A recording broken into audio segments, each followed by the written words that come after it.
ए जानीमन, किधर? एवढ्या रात्री कुठं चालली? चल मी सोडतो की. हा? मी तर इथल्या शेजारच्या सोसायटीत चालले.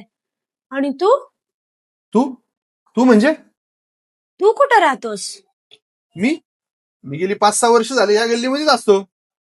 म्हणजे गेली 5-6 वर्ष तू इथेच राहतोय आणि तुझं काम आहे पोरी छेडणं, हो ना? हा, हेच काम आहे माझं. दिवसभरामध्ये 8-10 पोरी छेडतो. मस्त टाइमपास होऊन जातो दिवसभरात.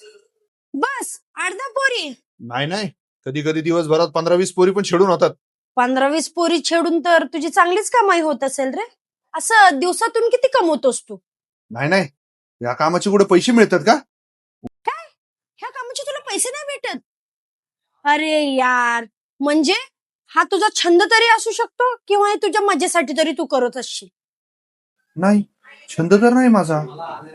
अरे यार, ह्या गोष्टीचा तुझा छंद नाहीये, ह्या गोष्टीतून तुला पैसे भेटत नाही, मग तू हे कशाला करतोयस? हा, आत्ता कळलं मला. रोज तुला वेगवेगळ्या मुलींच्या चपलांचा मार खायला भेटत असेल, त्यांच्या बापाचा, त्यांच्या भावाचा मार रोज खायला भेटत असेल ना तुला. नाही, असं तर काय होत नाही.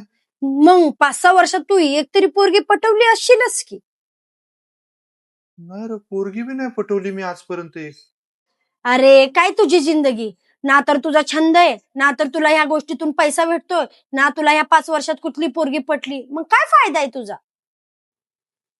बोल की काय झालं, बोल की. मला तर वाटतंय तुझ्या आई वडिलांचं स्वप्न तर नाही ना, म्हणजे ह्या गोष्टीमुळे त्यांची मान वर जाणार असेल म्हणून तू हे करतोयस ना गेली 5-6 वर्ष झालं. येणाऱ्या जाणाऱ्या पोरींना तू रोज छेडतो.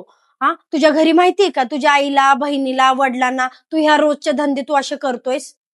रात्री बेरात्री मुली ऑफिसवरनं घरी येताना तू त्यांना सुखरूप घरापर्यंत सोडून ये ना, तेवढं तरी काम कर.